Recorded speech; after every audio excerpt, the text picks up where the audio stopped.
the channel. Welcome back to this. Well, we're not in the garage. As you can see, we are on the move. We are in Moby Dick, which has been performing flawlessly since our head gasket has been, well, since our head gasket issue with Caitlyn and our head issue finding out it was cracked. So that's kind of what we're taking care of today. I hope that the tire noise isn't too bad. These cheap tires I got on Moby Dick, they're awful loud. Well, anyway, we're just about to our destination, Zimmy's Diesel Performance in Lebanon, Pennsylvania. I've decided to go with the Powerstroke Products head. If you guys remember back to the last video, that is the company that is, I guess, the brother of Hamilton Cams. You know, they're out of the same building and whatnot. So we're going to go with their casting. It's supposed to be a little bit better than the factory, a little thicker in spots, which we'll see. And we're going to go with the O-ring version of that head for Caitlyn. Part of this is me wanting to see, we could have just gone with a refurbished Cummins head, which would have been fine, but this way we get to see, hey, if we buy another 6.7 in the future, possibly another used truck, possibly something with the race truck, whatever, if this head's good and is a quality piece, then we'll know for the future. And also, if you guys have a 6.7, which I'm sure a lot of you do, you'll be able to see that, hey, maybe this is a good option for you. So we're going to pick up our head gasket and our head from them. Everything else should be at the house tomorrow. I had already ordered that just to try and move the process along, which I could have ordered a few days earlier, but it is what it is. We are a few minutes out and it's starting to flurry a little bit. I don't know that you guys will be able to see that on camera here, but we got a little flurry action going on. But it is what it is. Left right from work, and we're going to be there just before closing time. So that's kind of where we're starting tonight. And let's get to Zimmy's.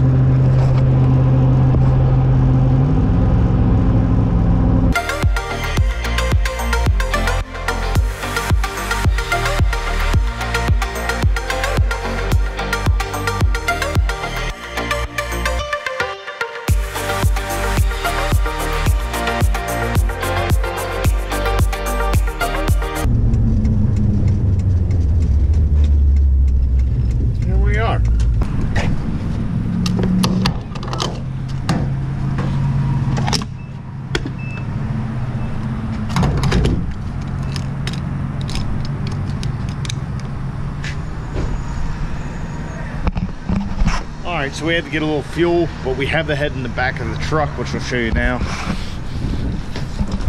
As you can see, it came in a nice little crate, which we will open up when we get back to the house. But it is well packaged, that's for sure. So we will get home, check this thing out, and see what it looks like. And would you look at that? We're back at the garage. Amazing.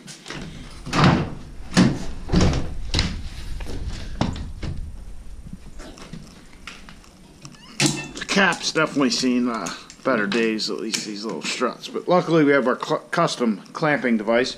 So we will get the box with the head out of the truck, which we will be using the engine hoist for, which if you guys remember we had some issues with, but we're going to fix them now.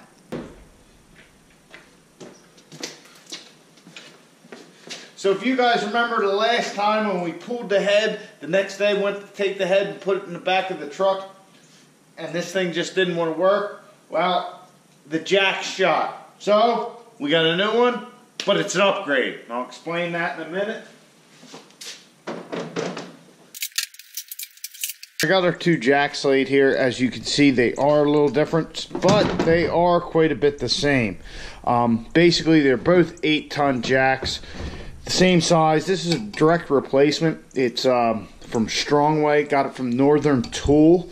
So what the big difference here is this is actually supposed to be a better quality jack than the big red Touring jack that comes with the big red engine hoist. So this is a double piston jack. As you can see, it has 2 pistons rather than just the one that is on the original. So what that allows is every time we make a motion with the handle, whether it be up or down, we're going to be pumping hydraulic fluid and thus raising our jack. So this jack should be twice as efficient, and if you look at the reviews online, apparently is a much better quality. So we'll be upgrading to that. and then we'll get our crate out. We'll check everything out.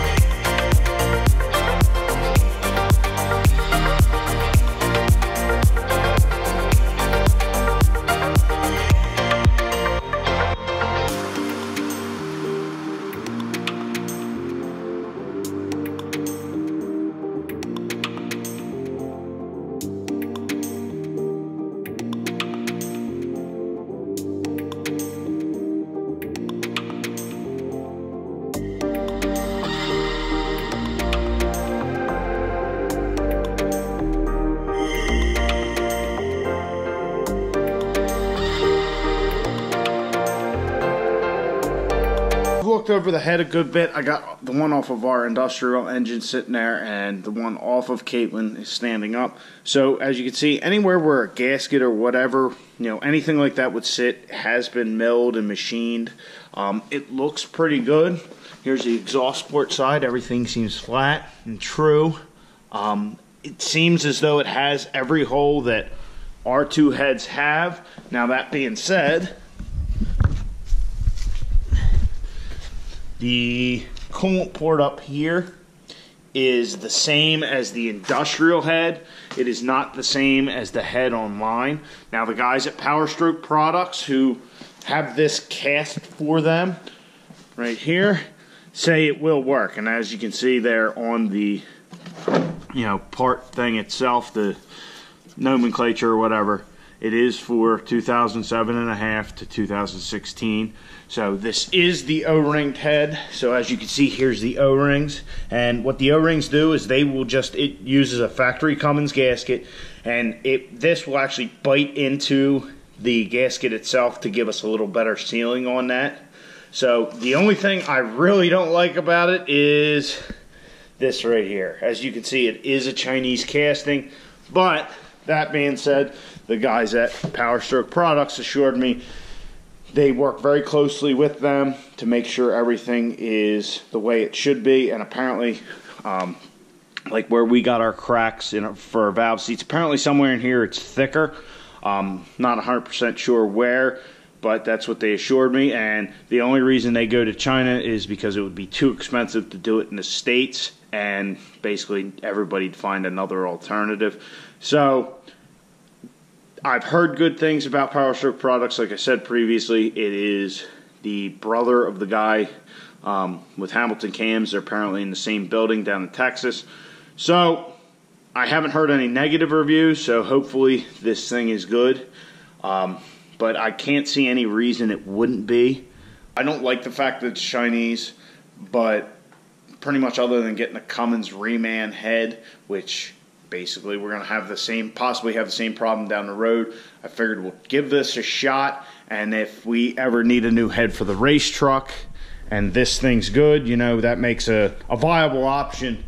That's kind of the head in a nutshell. What I'm going to do is figure out where our plugs go. I think one is under here, which, yeah, it looks like on our head is actually blanked off. If we look at the industrial one, god damn it, it's so heavy. Yeah, so there's the one plug there, which we'll put here. And then there is another plug that came with it. I got to figure out where that goes. We will take all of our plugs that go here on the deck surface, which all of ours are out on our head. But if we look at the industrial one,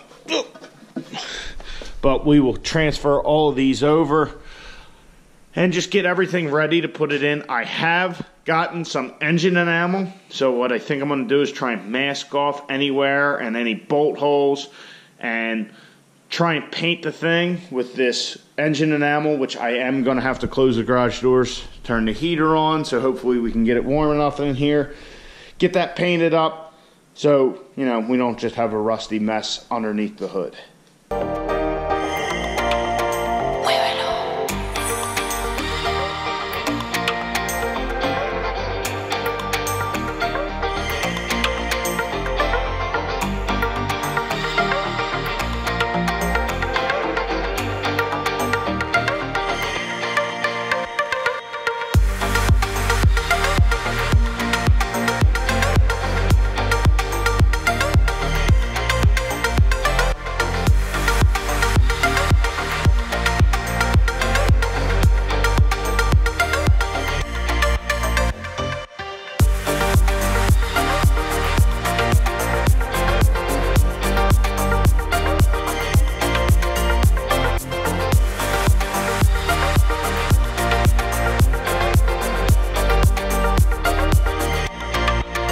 most of our Powerstroke products head kind of decked out here. I have the little rocker spacer plate from our industrial engine on here, our water neck from our industrial engine, bunch of plugs in where the injectors go, bolts in every hole with threads.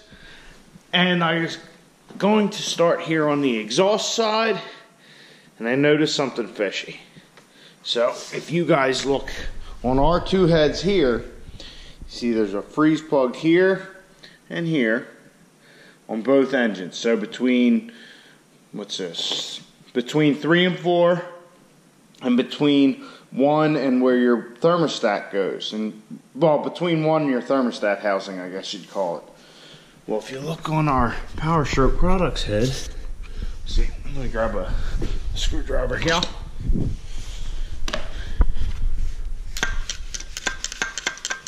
Yeah, there's nothing there. Or there. But, so I don't know if that's an oversight or they just deemed it not necessary, because that is actually where a stud goes on either side. I did flip the head up and was looking in the holes, and I can't see any other area for a fluid to get in there, and you know, for studs clamping down on our Cummins head gasket. I can't see anything leaking, but I don't know why you wouldn't just put it in.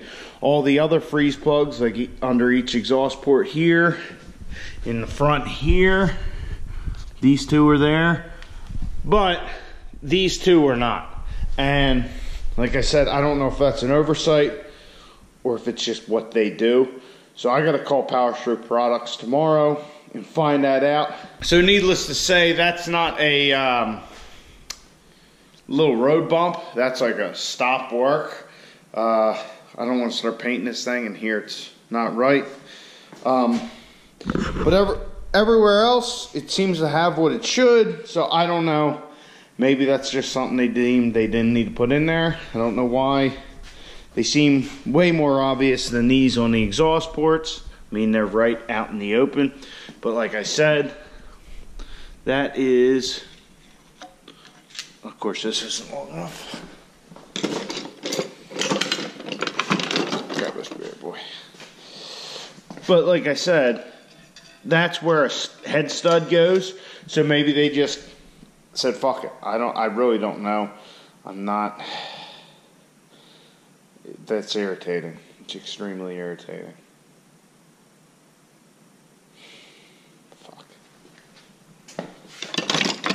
Alright guys, so I'm just going to end the video there. I really don't know what to think. I don't know why there wouldn't be freeze plugs in there. Like I said, I don't see any reason for something to come out of there, but why wouldn't you put it in there anyway?